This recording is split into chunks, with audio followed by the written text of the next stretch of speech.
Hello everyone, this is Robin from Dhaka again. So আজকে অনেকের রিকোয়েস্টে আমি দেখাতে যাচ্ছি Mercusys রাউটার কিভাবে কনফিগারেশন করতে হয়। সো এই রাউটারটি আমার কাছে এই মুহূর্তে নাই, তাই আমি এই সিমুলেটরের মধ্যে থেকে আমি এটি আপনাদেরকে দেখাবো যে কিভাবে এই রাউটারটি নতুন কিনে আনলে সেট আপ করতে হবে এবং বেস্ট পারফর্মিং স্টেবল কানেকশন বাংলাদেশের এনভায়রনমেন্টে। সো শুরুতেই আমরা এখান থেকে যেটা করব, যখনই আমরা রাউটারের পেজে ঢুকবো তখন আমরা এখান থেকে ঢাকা সিলেক্ট করে নিব, যেহেতু আমাদের জায়গাটা হচ্ছে ঢাকা। সো নেক্সট দিব। দেওয়ার পর আমরা এখানে বিদেশে অটো ডিটেক্ট দিলে কাজ করে, কিন্তু বাংলাদেশে 100% কানেকশন পিপিওই দিয়ে আসে।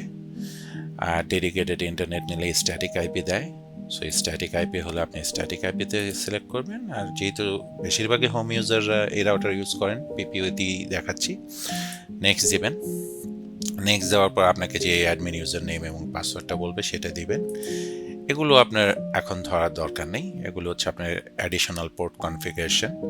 যদি আপনি চান যে ডুয়েল ওয়ান লোড ব্যালেন্সিং, এগুলো অনেক অ্যাডভান্স জিনিস, এগুলো আপনার ধরার দরকার নেই। সো আমি বেসিকটা দেখাচ্ছি, অ্যাডভান্সটা আরেকদিন দেখাবো। সো এখানে নেক্সট দিবেন। এরপরে আপনি এখানে কিছুই করার দরকার নেই, যেটা আসবে ডিফল্ট দিয়ে নেক্সট দিয়ে চলে যাবেন। এখানে ফার্মওয়্যারটা আপগ্রেড করতে বলবে, অটো আপডেট, এগুলি আপনি নো দিবেন। একটা জিনিস মনে রাখবেন, ইউজুয়ালি রাউটারটা যে ফার্মওয়্যারের সাথে শিপ হয় ওইটা কিন্তু বেস্ট এবং কম্পেটেবলটা দিয়েই আসে। আপনার কোনো প্রবলেম না হলে শুধু ফার্মওয়্যার বারবার আপডেট দেওয়ার কোনো প্রয়োজন নাই। এটা কোনো প্লে স্টোরের অ্যাপ না বা আইওএস অ্যাপ স্টোরের কোনো অ্যাপ না যে আপডেট না দিলে ভবিষ্যতে কাজ করবে না, ডিস্টার্ব দিবে। সেই জিনিসটা মাথায় রাখবেন। আপনার কোনো প্রবলেম না হলে শুধু ফার্মওয়্যার বারবার আপডেট দেওয়ার কোনো প্রয়োজন নাই, কারণ এটা একটা just basic router. So next দেবো, তারপরে স্কিপ করব। এখানে যেগুলো দেখাচ্ছে কোনো সমস্যা নাই, নেক্সট দেব। এটা হচ্ছে মার্কাসিসের ক্লাউড সার্ভিস। একটা জিনিস মনে রাখবেন, মার্কাসিস কিন্তু টিপি লিঙ্কের একটা সাব ব্র্যান্ড। তো সব কিছুই টিপি লিঙ্কের মতো কাজ করে, ইন্টারফেসটাও সেম টিপি লিঙ্কের মতোই, সব কিছু টিপি লিঙ্কের মতোই থাকবে। ফিনিশ দিলাম। সো আপনারা যারা টিপি লিঙ্ক ইউজ করেন তারা অলরেডি বুঝতে পারতেছেন সিমিলার ইন্টারফেস। ওটা জাস্ট গ্রিন কালারে থাকে আর এটা একটু রেডিশ কালারে থাকে। তো যাই হোক, এখানে ইন্টারনেট স্ট্যাটাস এগুলি ডেমো সব। তো এখানে দেখতে পাচ্ছেন যে সব কিছু আছে। সো মেইনলি আপনাদের যে জিনিসটা দেখতে হবে, আপনারা সুন্দর মতো অ্যাডভান্সে চলে যাবেন। আমি আবারও বলছি, এটা বাংলাদেশের এনভায়রনমেন্টের জন্য বলা হচ্ছে। সো আপনার কানেক্ট হওয়ার পর আপনি ইন্টারনেটে আসবেন। এসে শুরুতেই যেটা করবেন, আপনি এখানে এসে দেখবেন এই ফ্লো কন্ট্রোলারে এই RX অ্যান্ড TX এনাবেল করা আছে কিনা। এই দুটো আপনি উঠিয়ে দিয়ে সেভ দিবেন। এখন এটা আপনি কেন করবেন? এটার রিজনটা হচ্ছে, ফ্লো কন্ট্রোলারটা যদি অন থাকে তাহলে আপনার অনেক ডিভাইসে ইন্টারনেট ড্রপ করবে, কারণ সে অলওয়েজ কোয়ালিটি চেক করবে এবং অনেক রকমের ভেজাল হবে। সো বিষয়টা হচ্ছে, ফ্লো কন্ট্রোলার আমাদের প্রয়োজন নাই, আমরা এটা উঠিয়ে দিব। এটা যদি আপনি রাখেন তাহলে দেখবেন অনেক ডিভাইস এরকম ড্রপ করছে। আর এখানে এটা কারো ক্ষেত্রে অটো থাকবে, সো অটোই দিয়ে দিবেন। তাহলে আপনার যে কেবলের স্পিডটা সেই স্পিড অনুসারে অটোমেটিক নেগোসিয়েশন নিয়ে নেবে। এরপর আপনি এখানে সেভ দিয়ে দিবেন, ডান। এরপর আসবেন আপনার ল্যানে আসার পরেও দেখবেন ফ্লো কন্ট্রোলার অন থাকবে। RX বা TX, RX হচ্ছে ডাউনলোড, TX হচ্ছে আপলোড। সো দুইটাই আপনি অফ করে দিবেন। তারপরে চলে আসেন আপনার ওয়্যারলেস সেটিংস। এখানে এসে আপনি অবশ্যই এই অপশনটা উঠাই দিবেন।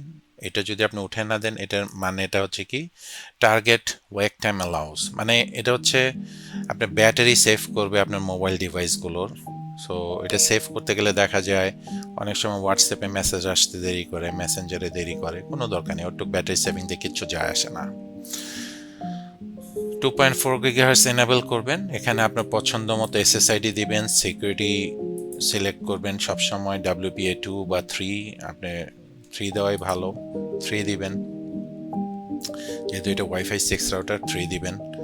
এরপর আপনার এসএসআইডির পাসওয়ার্ড দিবেন, ট্রান্সমিট পাওয়ার হাই রাখতে পারেন। 2.4 গিগাহার্টজে কখনোই চ্যানেল উইথ 40 দিবেন না, অলওয়েজ 20 দিবেন। 40 দিলে এটা শুধু শুধু ওভারল্যাপ করবে, কোনো দরকার নাই। 2.4 গিগাহার্টজটা বানানোই হয়েছে বেসিক ডিভাইসগুলোর জন্য, এবং কিছু কিছু এলাকা ক্ষেত্রে আপনি চ্যানেল 1 অথবা চ্যানেল 6 অথবা চ্যানেল 11 কাজ করে। সো আপনার এলাকায় দেখবেন কোনটাতে বেটার কাজ করে। ইউজুয়ালি 11, 6, 1 যে কোনো একটা দিলেই ভালো কাজ করে। সো সেটিংটা এরকম রাখবেন। শুধু আপনার এসএসআইডি নাম, let's say my home 2.4G, এটা আপনি দিলেন। এরপর আপনি 5 গিগাহার্টজ এনেবল করবেন। অবশ্যই আপনি এটা মাই হোম 5G দিলেন। এটাও আপনি WPA3 দেন, যেহেতু ওয়াইফাই 6 ডিভাইস। আপনার পছন্দ মতো পাসওয়ার্ড দেন, এবং এটা আপনি কখনোই 160 মেগাহার্টজ দিবেন না, এটা 20, 40, 80-তে রাখবেন। 160-তে যদি দেন তাহলে আপনার ওয়াইফাই 5 সাপোর্টেড ডিভাইসগুলো কানেক্টেড হবে না, শুধু ওয়াইফাই 6 ডিভাইসগুলো কানেক্টেড হবে। সো যেহেতু এটা একটা ডুয়েল ব্যান্ডের রাউটার, ট্রাই ব্যান্ডের না, এই প্রবলেমটা করবে।